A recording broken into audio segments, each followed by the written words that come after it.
Yitzchok Cohen, Goddess of RTW Academy, Judaic Studies.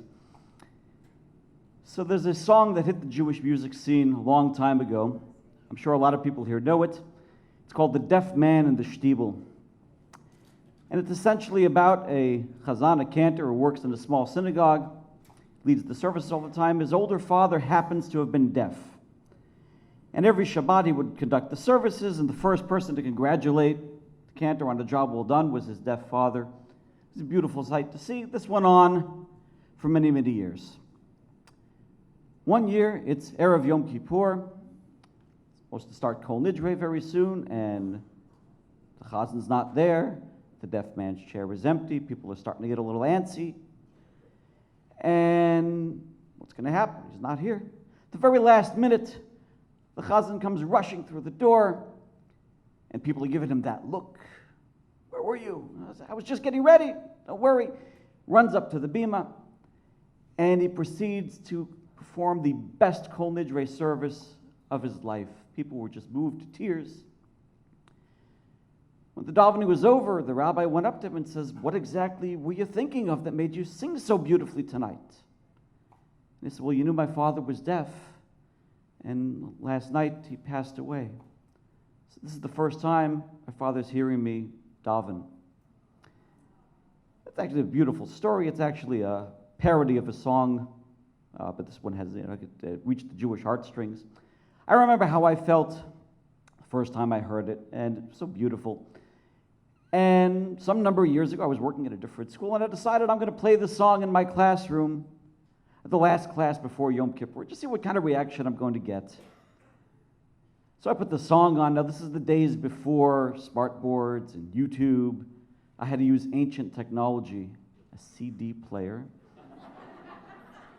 Who thought I was going to say 8-track? I played it, and I gave out the lyrics on a piece of paper so people could follow along. And I played the song in the classroom, and the reactions were kind of what I would expect. A lot of the girls got misty-eyed, and the boys, well, they threw stuff at each other. But okay, class ended. I made my comments. Friday there was no school. Shabbat was Yom Kippur that year. Next class is Monday. Now Monday night, during those 4 stress-free days between Yom Kippur and Sukkot, was everyone's favorite program, back to school night. So we head back to school night. I do my usual spiel, which is basically 2 parts bad jokes, 1 part useful information. And I finish my thing, and this woman comes up to me, an Israeli parent in the class. "Cohen, did you give that song about the Chazan and Yom Kippur? You played that song in the classroom." I got all defensive. I thought I was about to get yelled at. And she continues, "You don't know what a mitzvah you did." Okay, what's going on? She says, "I happen to be a cantor at a certain temple in town." She says, "My daughter came home Thursday with the lyrics to the song. She was so impressed, she showed it to me. I was so impressed by it, I showed it to the rabbi of the temple. He was so impressed by it, he decided to make it part of his pre-Yizkor sermon in Shul on Yom Kippur." She says, "Let me tell you, the congregation I work for is largely unaffiliated Jews who come late, stay for Yizkor, and leave as soon as they can. But after the rabbi read the lyrics to that song, everybody cried, everybody stayed till the end of the service." I was flabbergasted. I just thought I had made a decision to play a song in my classroom. Now I found out that a bunch of people stayed at Shul on Yom Kippur. 4 days later, I was very moved. I didn't know what was going to happen. The Talmud says, "Ezehu chacham haroeh et hanolad." Who's a wise person? Someone who's going to see the outcome of things. Now, obviously, we're not clairvoyant. At least I'm not yet. We don't always know what the outcome of our actions is going to be.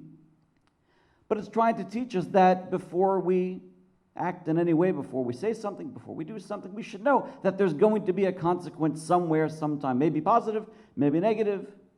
Maybe I'll find out about it days later, maybe a week later, maybe a month later, maybe a year later, maybe never. But there's going to be a result, there's going to be a consequence somewhere. A lot of teachers in the room, we interact with our students every day, as well as our superiors, our colleagues, all kinds of interactions all the time.